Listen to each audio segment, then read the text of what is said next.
Bom, hoje nós vamos finalmente estudar aí o Salmo de número 22, né?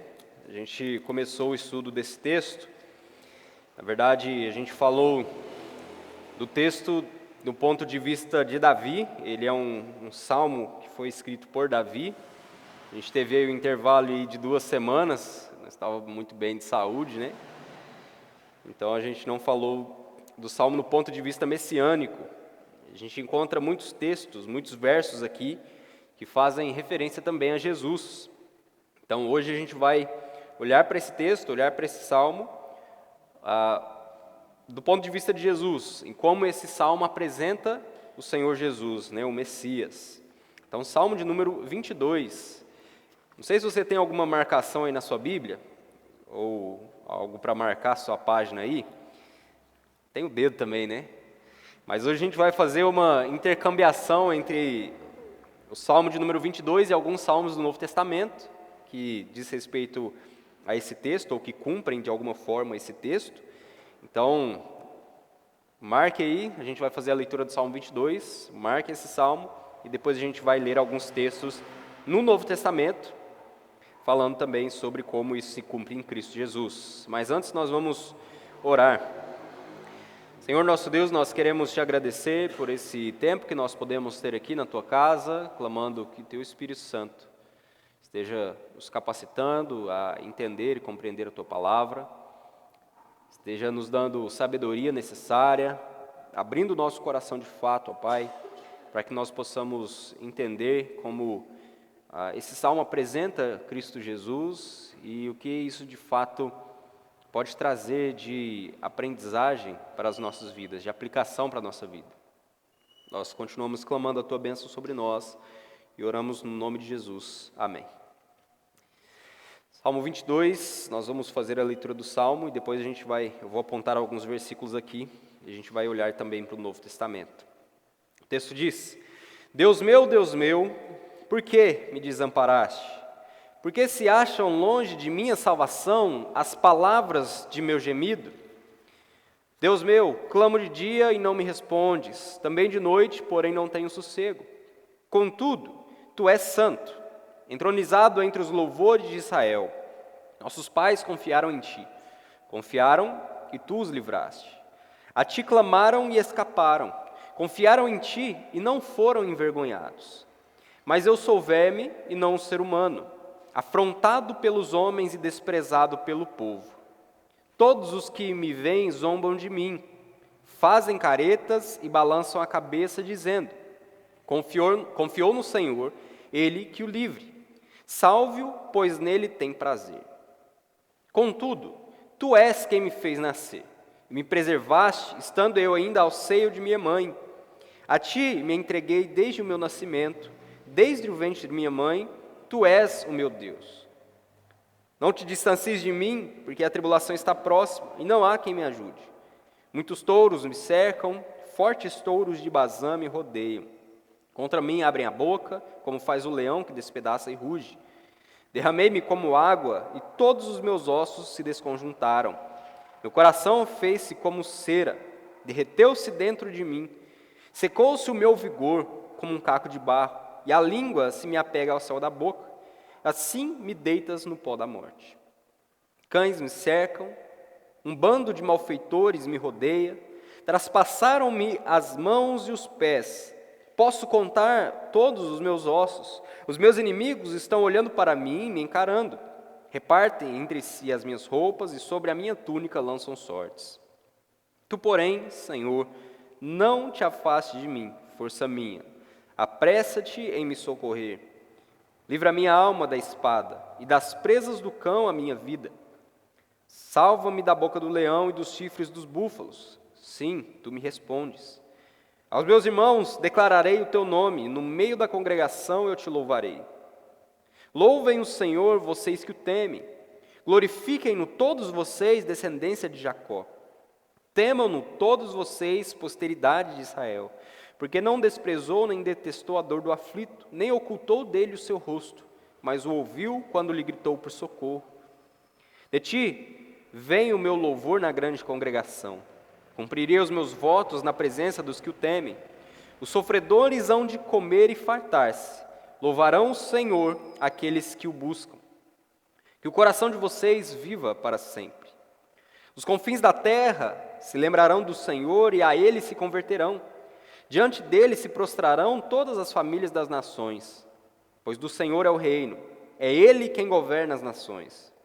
Todos os ricos da terra hão de comer e adorar, e todos os que descem ao pó se prostrarão diante dele, até aquele a quem pôde preservar a sua própria vida. A posteridade o servirá, e se falará do Senhor à geração vindoura. Virão e anunciarão a justiça dele ao povo que há de nascer. Contarão que foi ele quem o fez. Só para relembrar um pouco sobre aquilo que nós falamos nesse salmo até agora, a gente olhou para esse salmo no ponto de vista de Davi.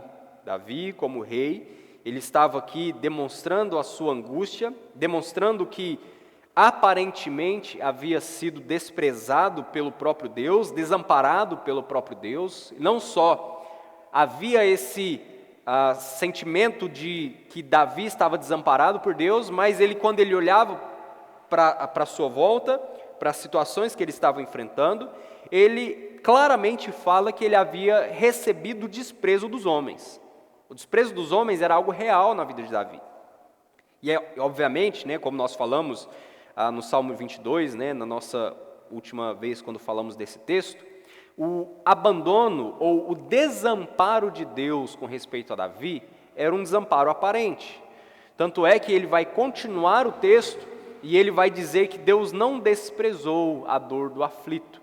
Então, é claro, aquele sentimento inicial é que Davi estava tendo, é que Deus havia de fato desamparado, mas depois de olhar para o testemunho dos pais que confiaram no Senhor, depois de olhar para os inimigos que estavam ali à sua volta, a conclusão que ele vai chegar é: Deus jamais me desamparou, Deus não me desamparou até aqui.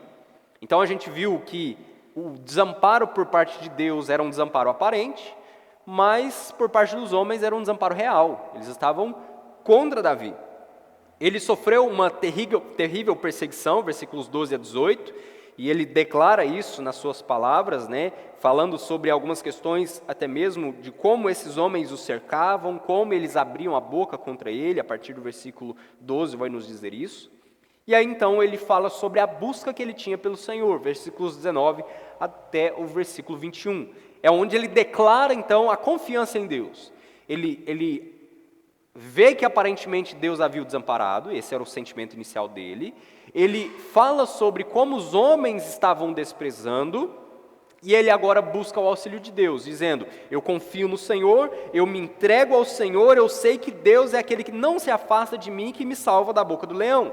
Então ele vai encerrar o salmo, aqui do versículo 22 até lá no versículo 31, louvando e testemunhando a respeito da bondade de Deus, da misericórdia de Deus, e ele então manifesta a glória de Deus, falando que as nações louvariam ao Senhor, os povos se voltariam ali na grande congregação e buscariam então a presença de Deus. Ele encerra assim dessa forma, demonstrando que a glória de Deus haveria de ser revelada, e até mesmo nos confins da terra, os povos se lembrariam do Senhor e se converteriam ao Senhor. Então agora a gente vai falar desse salmo no ponto de vista messiânico.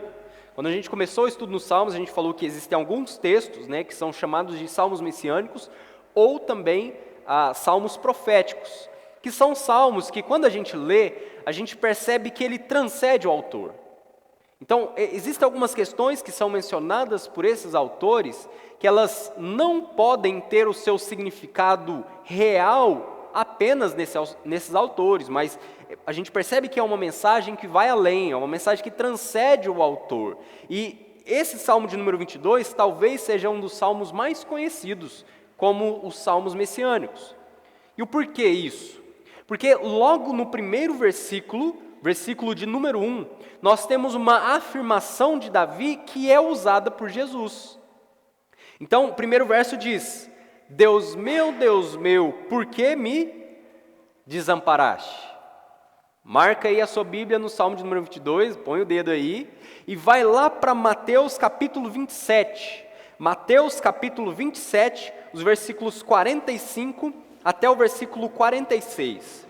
Porque nesse momento, em Mateus capítulo 27, é onde a gente encontra Jesus mencionando esse exato verso aqui do Salmo de número 22. E por isso eu disse que talvez o Salmo de número 22 seja um dos salmos mais lembrados como salmos messiânicos, porque de forma muito clara, Jesus repete as mesmas palavras de Davi lá no versículo 1. Então, Mateus capítulo 27, versículo 45 em diante, olha o que diz. A partir do meio-dia, houve trevas sobre toda a terra até as 3 horas da tarde. Por volta das 3 horas da tarde, Jesus clamou em alta voz, dizendo: Eli, Eli, lama sabactani. Isso quer dizer: Deus meu, por que me desamparaste? Exatamente as mesmas palavras que Davi utiliza lá no versículo 1, são as palavras que Jesus utiliza aqui. Agora veja que interessante aqui o texto, porque Jesus está dizendo o quê? Que Deus o desamparou, que Deus o abandonou. E o porquê que houve então esse abandono? Por que houve esse desamparo? Esse clamor de Jesus, assim como o clamor de Davi, era um clamor de, vamos colocar aqui nessas palavras, né? Eu espero que você entenda, um clamor de desespero, um clamor de angústia, um clamor de sofrimento. A mesma coisa estava acontecendo aqui com respeito a Jesus. O que Mateus capítulo 27 está dizendo? Que Jesus estava na cruz, Jesus estava sendo crucificado, quando então ele utiliza essas palavras: Deus meu, por que me desamparaste? Por que então o Pai abandona o Filho na cruz? Por causa do nosso pecado. Por causa do nosso pecado que foi colocado sobre Jesus. E naquele momento em que Jesus estava ali na cruz e que o nosso pecado foi colocado sobre ele, houve então uma ruptura momentânea entre a comunhão do Pai com o Filho. Veja o sofrimento, a angústia terrível daquilo que Jesus estava passando por nós na cruz. Não era qualquer sofrimento, não era qualquer angústia, mas eram os nossos pecados que nos afastam de Deus, agora sendo colocados sobre Cristo, sobre o Filho de Deus, e então Jesus clamando: Deus meu, por que me desamparaste? Porque Deus então se ausenta. Veja que Jesus não merecia a cruz, Jesus não merecia a condenação. Mas veja, quando ele estava lá no jardim, qual era a sua oração no jardim do Getsêmani? Deus meu, se possível, passa de mim esse cálice. Veja, Jesus já sabia da sua morte. Jesus sabia já da sua crucificação. Desde o princípio, desde o início do seu ministério, ele já começa o seu ministério falando aos seus discípulos sobre o que convinha acontecer com o Filho do Homem. No final do seu ministério, ele ainda diz de forma muito mais clara que ele seria perseguido, que ele seria morto. E então, Jesus, lá no Getsêmani, quando ele ora dizendo: Deus meu, passa de mim esse cálice, se possível. Não era o cálice da morte. Jesus sabia do propósito dele em morrer. Mas veja que agora, lá na cruz, Jesus está clamando: Deus meu, por que me desamparaste? Houve então uma ruptura momentânea entre Deus Pai e Deus Filho. E isso por quê? Por causa do nosso pecado. O nosso pecado que nos afastava de Deus. O nosso pecado que, sendo julgado e punido pelo Senhor, merecia a condenação eterna, agora foi colocado sobre o Filho, de maneira que ele clama: Deus meu, por que me desamparaste? E ali na cruz, então, a gente vê esse desamparo, como a gente usou essa ilustração, né, essa frase lá para Davi, a gente vê o desamparo aparente de Deus, em que nossos pecados foram colocados ali sobre Cristo. E por um momento, houve essa ruptura entre pai e filho. Mas isso não durou. Ou isso não perdurou, ou até hoje perdura. Por que a gente sabe disso? Porque a prova de que o sacrifício de Cristo foi aceito pelo Pai, do Filho foi aceito pelo Pai, foi que o Pai o ressuscitou ao terceiro dia. Então a gente percebe que, assim como Davi passou por aquele aparente desamparo por Deus, Cristo também da mesma forma. Obviamente que quando nossos pecados foram colocados sobre Ele, ali naquela cruz, e Ele clama, por que me desamparaste? Nós vemos a ruptura sendo feita ali entre pai e filho por causa do nosso pecado. Mas Ele ressuscita ao terceiro dia, restaurando não só a sua vida, mas também a comunhão com o Pai. E veja que esse claramente é um versículo que se revela em Cristo Jesus. Versículo 1. Deus meu, por que me desamparaste? Um outro versículo que nós podemos ler aqui no texto, versículo de número 6 do Salmo, vai dizer: mas eu sou verme, não ser humano, afrontado pelos homens e desprezado pelo povo. Todos os que me veem zombam de mim, fazem caretas, balançam a cabeça. E aonde a gente vê isso se cumprindo em Cristo Jesus? Obviamente que existem vários textos no Novo Testamento que nos revelam isso. A gente vai ver alguns que falam também exatamente sobre esse aspecto das pessoas rejeitando Jesus. Mas o versículo de número 6, se você abrir lá em Isaías, capítulo 53, o versículo 3, vai nos dizer que Jesus era desprezado e o mais rejeitado entre os homens, homem de dores e que sabe o que é padecer. E como um de quem os homens escondem o rosto, ele era desprezado e dele não fizemos caso. Veja aqui que o texto do Salmo, Davi está dizendo o seguinte: sou verme e não ser humano. A gente viu no Salmo, quando a gente falou do ponto de vista de Davi, que essa expressão que Davi utiliza quando ele fala sobre ser um verme e não um ser humano, era um tipo de lagarta que existia naquela época, que era chamada de lagarta escarlate. Normalmente, quando você vê um inseto, um animal, você não dá muita bola.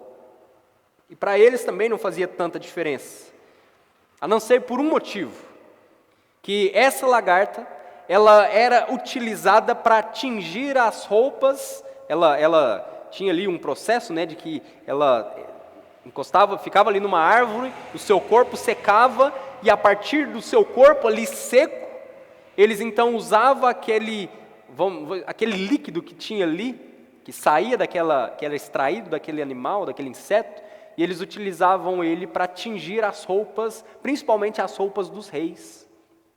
Então, um inseto que era desprezado, completamente desprezado, se tornava, de alguma forma, importante. Davi, quando a gente fala sobre o Salmo no ponto de vista de Davi, a gente percebe isso. As pessoas rejeitavam Davi, mas Davi, ele era ungido pelo próprio Senhor. E a gente, quando olha para Cristo Jesus, Jesus também foi rejeitado. Como Isaías vai nos dizer, homem de dores que sabe o que é padecer, e os homens escondem o rosto dele, ele é desprezado e dele não fizemos caso. Veja que Jesus, quando ele estava na cruz, no madeiro, aqueles homens não fizeram caso dele. Voltaram-se contra o Senhor. Desprezaram o próprio Senhor, rejeitaram o próprio Senhor. E assim como aquela lagarta, e veja como a ilustração é interessante aqui, aquela lagarta que estava ali, ficava numa árvore, presa numa árvore, colocava os seus ovos, depois ela morria e o líquido que saía dela tingia as vestes reais, as roupas dos reis. Jesus foi colocado no madeiro. E o seu sangue, sangue precioso, é o sangue que nos purifica. É o sangue que nos lava. É o sangue que, da mesma forma como Jesus foi rejeitado ali pelos sacerdotes, pelos fariseus, pelos principais do povo, foi rejeitado pelo próprio povo, se tornou agora, pelo seu sangue, sangue que foi rejeitado e humilhado, se tornou agora Salvador. Aquele que pode trazer para nós salvação e salvação eterna. Ainda os versículos 7 e 8 que nós fizemos a leitura. Todos me veem, zombam de mim, fazem caretas, balançam a cabeça, dizendo: confiou no Senhor, Ele que o livre, salve-o, pois nele tem prazer. São palavras que também são ditas por aqueles que estavam ali passando no momento da crucificação de Jesus. Se você voltar sua Bíblia de novo, lá em Mateus capítulo 27, no momento da crucificação, versículos antes daqueles que nós fizemos a leitura, lá no versículo 39 a 43, vai dizer o seguinte: que os que iam passando dele, meneavam a cabeça e diziam: ó tu, que destróis o santuário e em 3 dias o reedifica, salva-te a ti mesmo, se és filho de Deus, e desce da cruz. De igual modo, os principais sacerdotes, os escribas, os anciãos, escarnecendo, diziam: salvou os outros, a si mesmo não pode salvar-se. É rei de Israel, desça da cruz e creremos nele. Confiou no Senhor, pois venha livrá-lo agora, se de fato lhe quer bem, porque disse: sou filho de Deus. Veja que interessante aqui nesse texto, irmãos, no versículo 7 e 8 do Salmo, e como ele se relaciona àquilo que aqueles homens estavam dizendo no momento da crucificação de Jesus. O que eles estavam dizendo para Davi aqui? Eles zombavam de Davi, faziam, um texto vai dizer, faziam caretas e balançavam a cabeça, e o que eles diziam? Você confiou em Deus, que Deus agora te salve. Cadê o seu Deus? Você confiou no seu Deus e agora no momento de tribulação Ele não pode te livrar? Cadê Ele? E aqueles homens que estavam passando ali, no momento que Jesus estava sendo crucificado, o texto vai dizer que eles balançavam a cabeça, blasfemavam contra Ele e diziam: salva-te a ti mesmo, se és filho de Deus. Salvou os outros e não pode salvar a si mesmo? Desce da cruz e nós creremos. Você confiou no Senhor, que Deus agora venha te livrar, se de fato Deus te quer bem, porque você diz que é filho de Deus. Se você é filho de Deus e está na cruz, que agora o próprio Deus venha e te livre desse sofrimento, dessa angústia. Exatamente as mesmas palavras que aqueles homens diziam para Davi, e que Davi manifesta aqui nesse salmo de forma muito clara, são também as palavras que foram ditas para o Senhor Jesus. Agora, você acha que esses homens que estavam passando ali, eles estavam com a Bíblia aberta falando: olha, vamos usar essa palavra aqui quando a gente passar ali para aquele que diz ser filho de Deus? Eles estavam assim? Mas eles cumpriram exatamente aquilo que estava escrito no Salmo. E lembre-se que quando Jesus encontra com seus discípulos no caminho de Emaús, ele vai dizer que convinha que se cumprisse o que estava escrito a respeito dele na lei de Moisés, nos profetas e nos salmos. Obviamente ali salmos envolve todos os livros que nós chamamos de poéticos, né? Mas aquilo que está escrito aqui se cumpre em Cristo Jesus de forma completa, de forma plena. Aqueles homens rejeitaram Jesus, blasfemaram contra Jesus, assim como diziam para Davi que agora Deus te livre, que agora Deus te salve, que você agora também, Cristo, que sai na cruz, que diz ser filho de Deus, que o próprio Deus venha e te liberte, se você de fato é filho dele. Olha, veja as palavras que eles estavam usando ali para o Senhor Jesus. E se a gente continuar falando não só sobre esse aparente desamparo vindo da parte de Deus e desamparado pelos homens, versículos 9 a 11 no Salmo vai dizer: contudo, tu és quem me fez nascer e me preservaste estando eu ainda ao seio de minha mãe. A ti me entreguei desde o meu nascimento, desde o ventre de minha mãe, tu és o meu Deus. E é interessante como Jesus aqui, quando ele orava, ele dizia: meu Pai, me preserva. A oração no Getsêmani foi mais ou menos essa. Não o livramento da morte na cruz, mas do peso que haveria, do rompimento da comunhão entre o Filho e o Pai. Veja que Jesus, quando ele, desde o seu nascimento, nós vemos como ele foi preservado pelo Pai, até o momento da sua cruz, até o momento na sua ressurreição. Nós percebemos que, assim como Davi estava dizendo aqui, que foi preservado pelo próprio Senhor, assim também foi com respeito ao nosso Senhor Jesus. Não somente esse texto, mas se a gente continuar aí também a leitura, a gente vê a perseguição que Davi recebeu e as consequências da sua perseguição. Versículo 15, por exemplo, vai dizer: secou-se-me o meu vigor como um caco de barro, a minha língua se apega ao céu da boca, assim me deitas no pó da morte. Veja que Jesus, quando ele estava na cruz, se você abrir lá sua Bíblia em João capítulo 19, versículo 18, vai dizer que depois de Jesus ter consumado tudo o que havia para se cumprir, segundo as Escrituras, o que Jesus afirma? Tenho sede.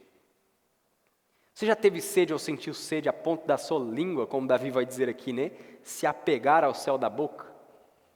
Veja que terrível sofrimento que Jesus passou na cruz, ali sendo humilhado, sendo rechaçado pelos seus inimigos, sendo desprezado, blasfemado, aqueles homens balançando a cabeça, dizendo: se você é filho de Deus mesmo, que Deus venha aqui e te livre agora. Na cruz, no seu sofrimento, os cravos nas mãos, nos seus pés, tamanha dor que Jesus suportou, castigo pelos nossos pecados, por causa dos nossos pecados, a ponto de, agora imagine só essa situação, Jesus ali na cruz, o que ele diz? Tenho sede. Por que você acha que Jesus diz tenho sede? Já perdeu sangue? Já ficou bem doente, a ponto de não conseguir beber muita água, ou alguma coisa assim, ou passar por algum problema de saúde, que você precisava de água e não conseguia beber muita coisa? Imagine só agora o sofrimento de Jesus. A gente sempre pensa só na cruz, mas imagine só em tudo aquilo que decorre da crucificação, todo o seu sofrimento, toda a angústia que ele passou. Imagine só Jesus perdendo sangue ali na cruz. Não seria fácil, ou não foi fácil. E ele disse: tenho sede. Ainda, versículos 16 a 18, olha o que afirma: cães me cercaram, um bando de malfeitores me rodeia, traspassaram-me as mãos e os pés. Irmãos, como isso não se aplica em Cristo Jesus? Traspassaram-me as mãos e os pés, posso contar os meus ossos, os meus inimigos estão olhando para mim, me encarando. Repartem entre si as minhas roupas e sobre a minha túnica lançam sortes. Aqui talvez a gente não precisa nem ir muito longe, mas se você abrir sua Bíblia em Mateus 27, 35, o texto diz que depois de crucificarem o Senhor Jesus, eles repartiram entre si as suas vestes, tirando sorte. Humilhação. Veja a humilhação que o Filho de Deus passou. Como Isaías 53, 7 nos diz, que ele foi oprimido, humilhado, mas não abriu a boca, como cordeiro foi levado a matadouro, como ovelha muda perante os seus tosqueadores, ele não abriu a boca. Jesus ali sendo crucificado, o que aqueles homens estavam se portando é: vamos repartir entre nós as suas vestes, possivelmente vestes valiosas.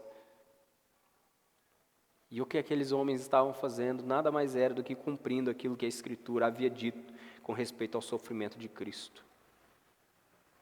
Eles o crucificaram, repartiram as suas vestes. E veja, a gente sempre imagina Jesus crucificado com roupa, né, com tanguinha, alguma coisa assim. Mas sabe como que alguém era crucificado? Nu. Não tinha uma cueca, não tinha nada disso. Você assiste filme ou vê alguma imagem de Jesus na cruz, como que é?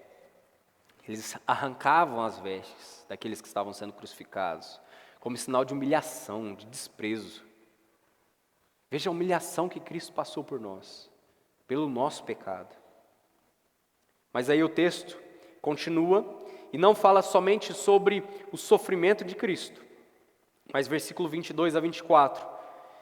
A meus irmãos declararei o teu nome, no meio da congregação eu te louvarei. Louvem o Senhor vocês que o temem, glorifiquem-no todos vocês, descendência de Jacó. Temam-no todos vocês, posteridade de Israel, porque não desprezou nem detestou a dor do aflito, nem ocultou dele o seu rosto, mas o ouviu quando lhe gritou por socorro. Hebreus capítulo 2, versículos 8 a 12. Olha o que a Escritura nos diz. Todas as coisas sujeitaste debaixo dos seus pés. Ora, desde que lhe sujeitou todas as coisas, nada deixou fora do seu domínio. Agora, porém, ainda não vemos todas as coisas a ele sujeitas. Vemos, todavia, aquele que por um pouco, tendo sido feito menor que os anjos, Jesus, por causa do sofrimento da morte, foi coroado de glória e de honra, para que pela graça de Deus provasse a morte por todo homem. Porque convinha que aquele, por cuja causa e por quem todas as coisas existem, conduzindo muitos filhos à glória, aperfeiçoasse por meio dos sofrimentos o autor da salvação deles. Pois tanto o que santifica como os que são santificados, todos vêm de um só.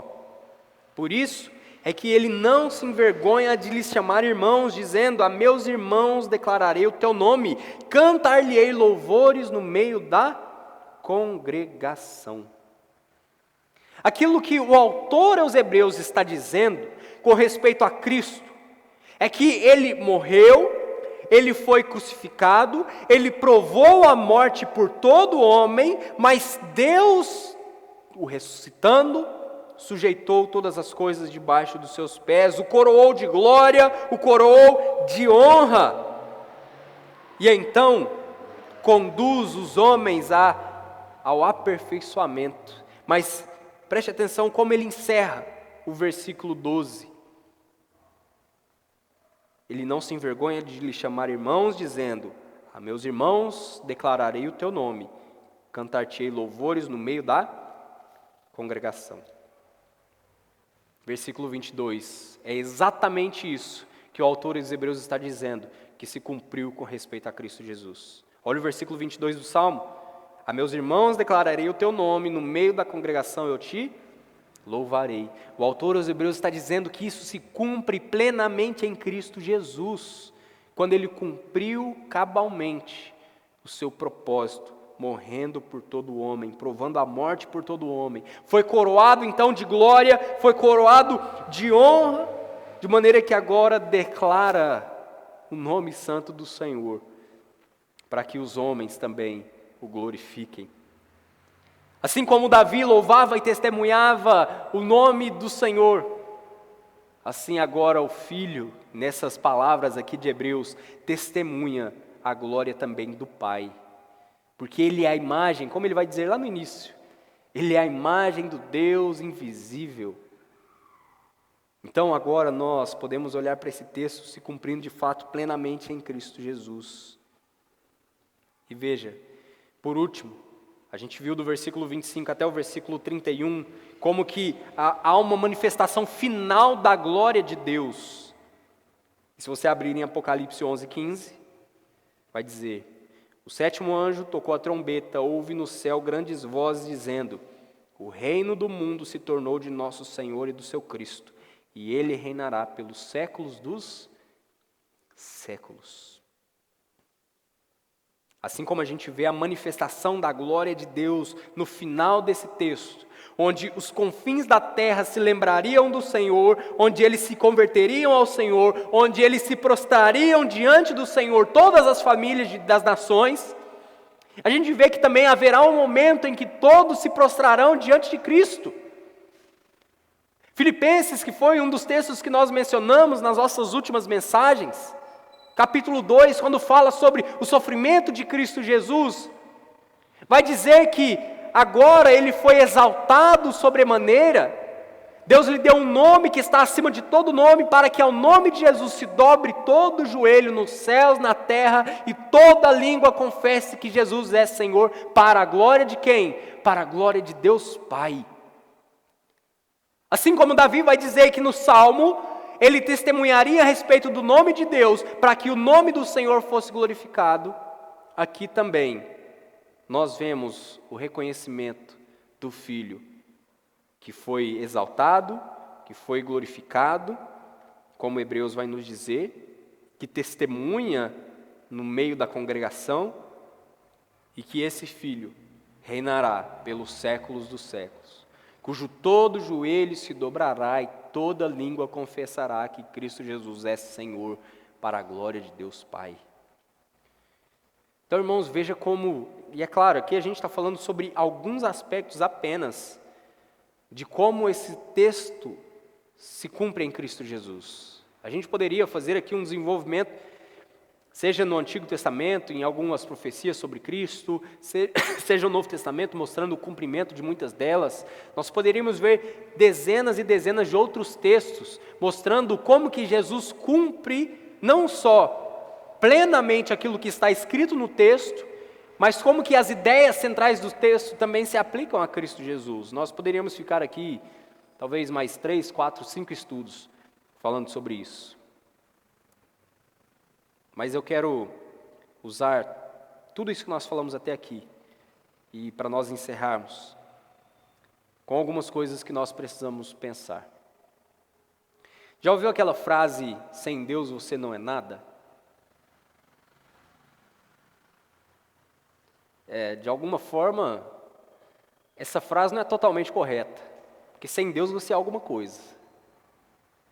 Sabe o que você é sem Deus? Perdido. Inimigo. É isso que você é sem Deus.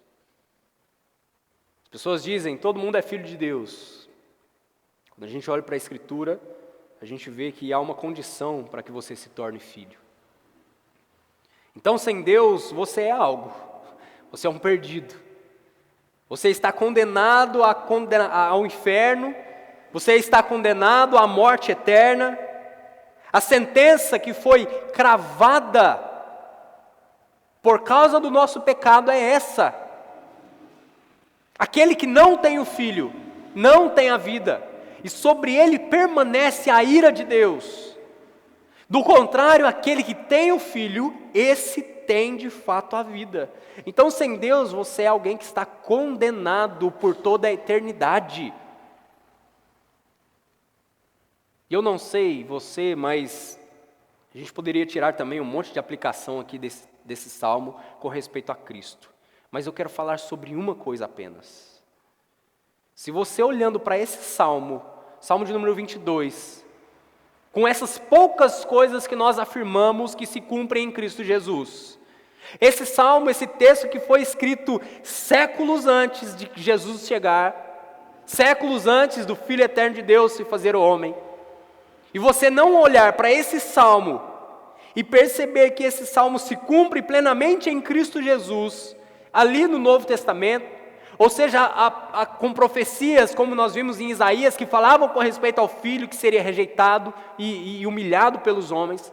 Se você não olha para esse texto e percebe que Deus tem um plano para salvar a humanidade e que esse plano só existe em Cristo,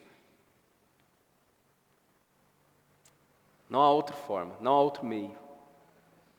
Irmãos, veja que aspectos muito particulares desse texto se cumprem em Jesus.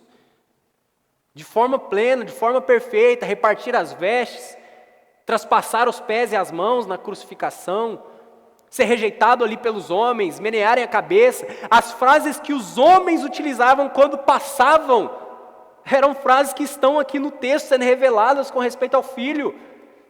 Se você não olhar para isso como sendo propósito e cumprimento que vem de Deus, de um plano de Deus eterno e redentivo de Deus, eu quero dizer para você que não existe nenhuma outra forma de poder te convencer de que o pecado é real, de que a condenação é real, de que a salvação é real só em Cristo.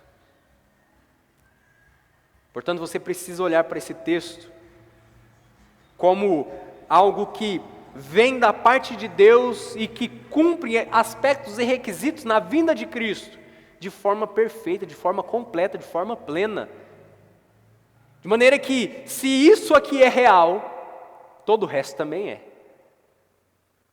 Se Deus cumpre em Cristo Jesus essas coisas e nos mínimos detalhes, você não pode desconfiar também do restante, daquilo que a palavra de Deus diz sobre o Cristo crucificado e ressurreto, sobre a salvação que Ele oferece a nós de forma gratuita pela fé. Não há motivos para não crer nisso. Jesus cumpre exatamente aquilo que estava escrito nos mínimos detalhes, até mesmo em coisas que a gente vê que Ele não ele não pede para que as pessoas repartam as suas vestes para cumprir o que estava escrito no Antigo Testamento. Ele não pede para que, quando ele estava lá na cruz, né? Pede para que as pessoas estivessem ali, blasfemassem contra ele, balançassem a cabeça e dissessem: olha, se você é filho de Deus mesmo, que Deus venha aqui te salvar. Jesus não fez isso, mas as pessoas fizeram, cumprindo claramente e exatamente o que Deus havia dito no passado, aqui nesse Salmo de número 22. Então veja que mesmo não sendo algo, entre aspas, tá, coordenado, mas ainda assim cumpriu plenamente as exigências de Deus. E para que isso?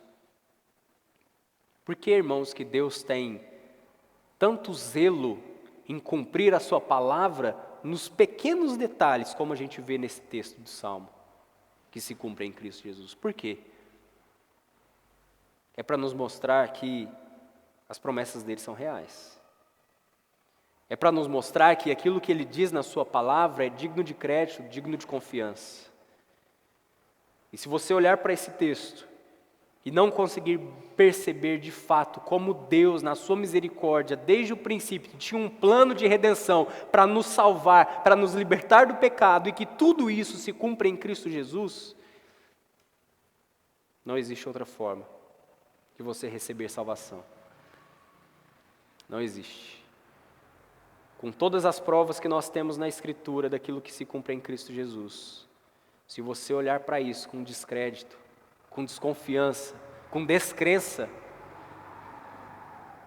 então o que você precisa fazer? Confiar em Cristo. Se você ainda não reconheceu que é um pecador, que você o faça. Que você se arrependa do pecado. Que você confesse o seu pecado diante do Senhor.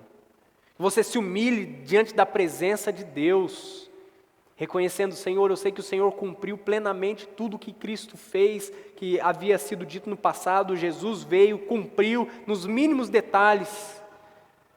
Eu sei que a salvação é real somente em Cristo Jesus, porque Ele afirma: eu sou o caminho, a verdade e a vida, ninguém vem ao Pai senão por mim. Então percebe o que eu quero dizer, irmãos? Que se Deus se preocupou em cumprir nos mínimos detalhes o que estava lá no Salmo 22, se cumprindo em Cristo Jesus, naquilo que Ele fez, e a gente viu algumas poucas coisas aqui, o que Deus fala com respeito ao futuro também é real. O que Deus fala com respeito à vida eterna, à morte eterna, também é real. E você precisa crer nisso. Você precisa crer que sem Deus você é algo, um condenado. Estará destinado à morte eterna. Sabe o que é o mais triste disso? Querendo ou não, aceitando agora Cristo ou não, vai chegar um momento que você vai se dobrar diante dele, vai reconhecer que Ele é Senhor. Mas o seu destino vai ser outro, e não a eternidade com Deus. Aqueles que rejeitam Cristo vão, de qualquer maneira, se prostrar diante dele, se ajoelhar diante dele, e vai reconhecer que Ele é Senhor, e depois disso serão condenados por toda a eternidade. A chance que nós temos de crer é agora.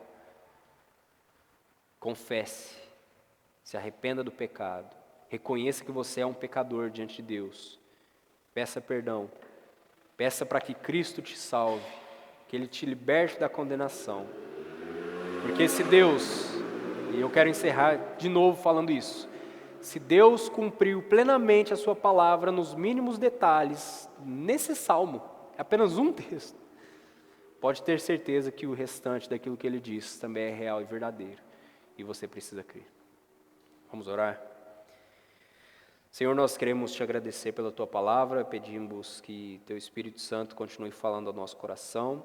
Se há alguém em nosso meio que ainda não reconheceu o seu pecado e confessou diante de ti, ó Deus, que possa de fato se arrepender, ó Pai, possa confessar o seu pecado diante do Senhor, entender que sem Cristo a condenação é real, é eterna, e que venha buscar, ó Deus, ao Senhor na tua presença, para que então possa desfrutar da eternidade ao lado do Senhor.